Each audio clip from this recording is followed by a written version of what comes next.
שלום לכולם, שמי יפעת. אני אימא לשלושה ילדים, מורה לחינוך גופני ותנועה, מורה ליוגה, יוגה לנשים, פריגו יוגה, יוגה לאימהות בהיריון ויוגה לתינוקות.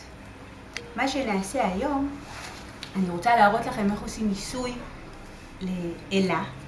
חוץ מעיסוי הבטן, אנחנו מצרפים גם עיסוי לכפות הרגליים. אפשר לעשות אותו כשהתינוק שוכב על הבטן, אפשר לעשות אותו כשהתינוק שוכב על הגב כמובן. אלה עכשיו רוצה לשכב על הבטן, אז אני הולכת איתה.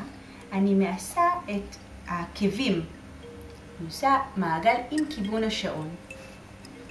ואני מנסה קצת לעודד את פי הטבעת. אז זאת היא התנועה הראשונה.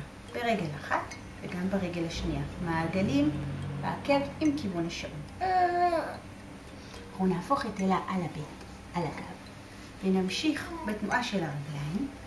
אנחנו מציירים חטא במרכז הרגל, ואנחנו מפעילים את המעיים בצורה מעגלית, ועוזרים להם טיפה לעבוד, ככה שהקקי והגזים יעבדו. אז אחרי שעשינו חטא בכף רגל אחת, אנחנו עושים תנועה של חטא בכף הרגל השנייה.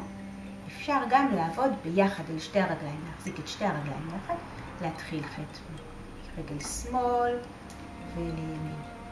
שמאל שלי לימין, או מימין של אלה לשמאל שלה.